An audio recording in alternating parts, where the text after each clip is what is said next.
Did you self publish your book? How did you do it? I'm subjected to questions like this. So I thought I will do this episode and take one through the journey of self publishing. Hey, you are listening to Dream 100 Business Show podcast with Savitha Hosamane.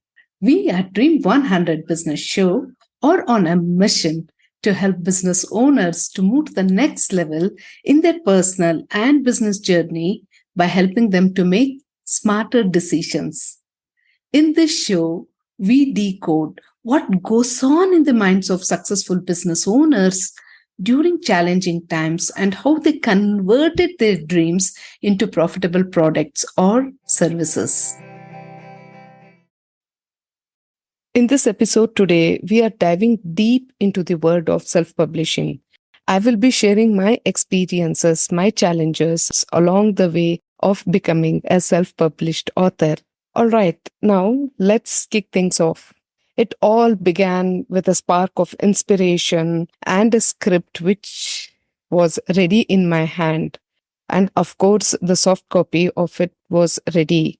Like many aspiring authors, I also dreamt of seeing my words being printed, but I wasn't quite sure of how to navigate through this publishing world. So once the script was ready, I took the script and I started exploring with publishers, both in the traditional route as well as in the self publishing route. I researched both the routes and then I decided that self publishing offered me that freedom and the control that I wanted. Of course, it was a bit scary initially, but I knew I wanted to take charge of my self publishing journey. After I made that decision, I faced few challenges. So let me start from the beginning. The first challenge was editing. Now I needed editing because I had put all my thoughts together. Though I had put the TOC in the form of sections and chapters, I wanted to get it edited by a professional. And there were certain other challenges. I always felt that my English was good. So now getting it vetted from a professional was like having self doubts in my own mind. And also the fact that when I was authoring my first book, I had shared a lot of my personal stories. So sometimes it would get challenging. Like, is it okay if at all I share these stories with the world? Because I was sure that people will be judging me. After some time, I decided it is okay.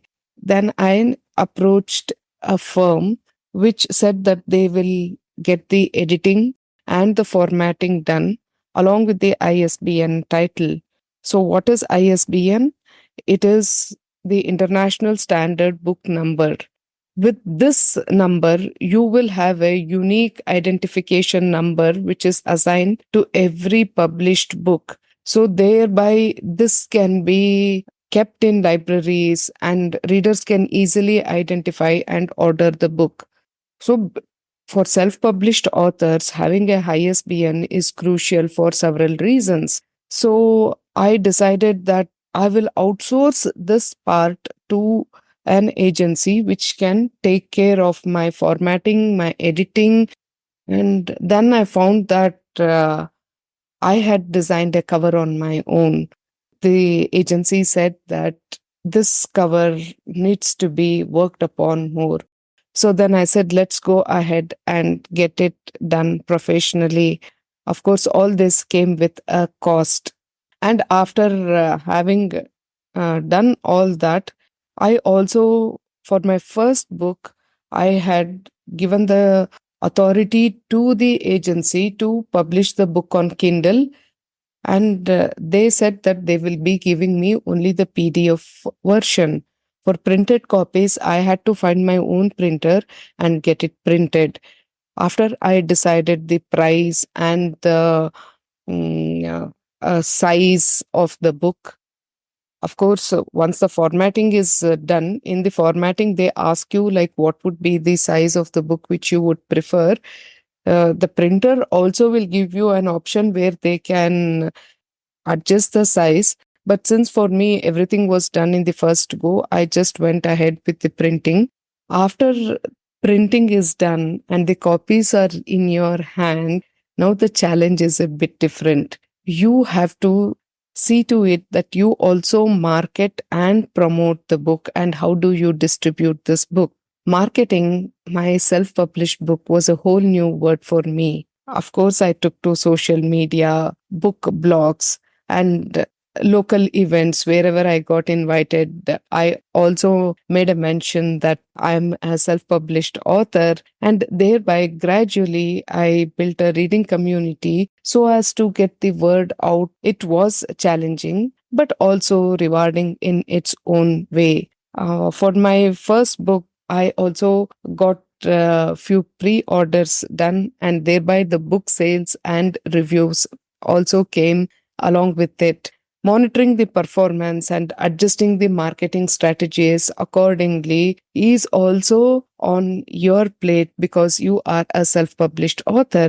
Whosoever bought the book from me, I always requested them to leave reviews either on the online platform or to send the reviews to me on WhatsApp.